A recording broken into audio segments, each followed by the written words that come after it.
saaxiibkayga isoo booqdayow ku soo dhawow dalkayaga quruxda badan kaalay aan ku baro martisoorkeenna cajiibka ah balse marka hore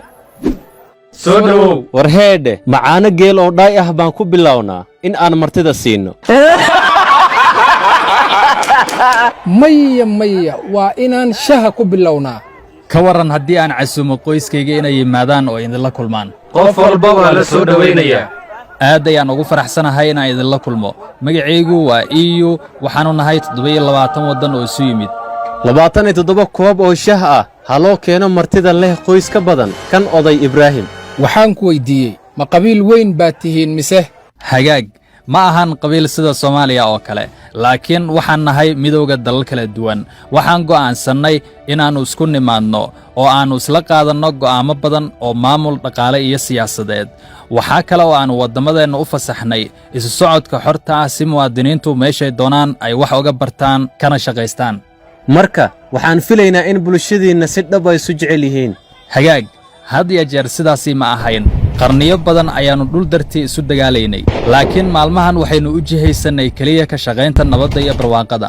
haddaba waa kuma hoggaamiyihiinna waxaan leenahay baarlamaanka Yurub oo dhammaan dalalka xubnaha ka ah ay isu yimaadaan oo ay ka doodaan arrimo badan ilaa ay ka soo saaraan sharciyo marar waanu iskhilaafnaa laakiin waxaan isku daynaa in aan meel dhaxa isugu imaanno allah sidaas oo kale ayaan nahay Soomaaliya waxaan leenahay xildhibaanno ay beeluhu soo xuleen iyo dawlad goboleedyo leh madaxweynayaal u gaar ah la kulan midka aan adduunka ugu jeclahay waa geelayga Mercedes-Benz marka ugu dambayntii waxaad qiratay inaad adigu geelayga jeceshahay maya waxaas waxay ahayd hadal qurxis oo keliya waxaad tahay boqoradda qalbigayga haddaba maxaad ka qabanaysaan Soomaaliya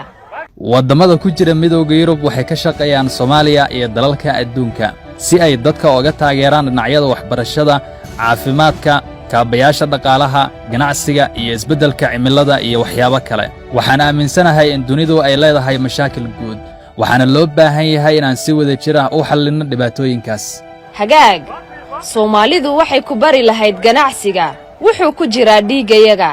haa gabi ahaanba wax badan ayaanu ka baran doonaa iyo sidoo kale gabayadiina quruxda badan iyo farsamooyinka kale waalidkay waxa ay ka yimaadeen Soomaaliya waxayna ay yimaadeen Sweden inta aanan dhalan ka hor waxaan halkaasi ku leenahay jaaliyad balaaran